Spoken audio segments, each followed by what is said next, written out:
ഓണാഘോഷം ഐക്യവും സമൃദ്ധിയും മഹാബലി തമ്പുരാന്റെ കാലാതീതമായ ഇതിഹാസവും അനുസ്മരിപ്പിക്കുന്നു. പാരമ്പര്യത്തിന്റെയും ഒത്തുചേരലിന്റെയും വിളവെടുപ്പ് കാലത്തിന്റെയും സന്തോഷകരമായ നിമിഷങ്ങൾ കൂടിയാണ് ഓണക്കാലത്ത് അനുഭവവേദ്യമാവുക. തിരുവോണമാണ് പൊന്നോണമായി ആഘോഷിക്കുന്നത്. നിറപ്പകിട്ടാർന്ന പൂക്കളുടെയും വൈവിധ്യമാർന്ന രുചികളുടെയും പ്രൗഢഗംഭീരമായ അലങ്കാരമാണ് ഈ ദിവസം.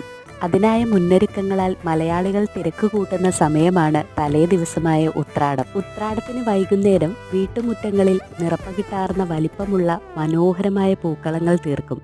തിരുവോണ സദ്യ മലയാളികൾക്ക് ഏറ്റവും പ്രിയപ്പെട്ടതാണ്. വിഭവസമൃദ്ധമായ ഓണസദ്യ പര്യവസാനിക്കുന്നത് പായസത്തിന്റെ മാധുര്യത്തിലാണ്. പൊന്നോണത്തിന് മാവേലി തമ്പുരാനെ വരവേൽക്കുവാൻ വീടും വീട്ടുമുറ്റങ്ങളും ഒരുങ്ങുന്നു. മഹാബലിയുടെ തിരിച്ചുവരവിനെ അനുസ്മരിപ്പിക്കുന്ന ദിനമാണ് തിരുവോണം. ഒരുമയുടെയും പ്രത്യാശയുടെയും സന്ദേശമാണ് ഓണം നമുക്ക് പ്രദാനം ചെയ്യുന്നത്.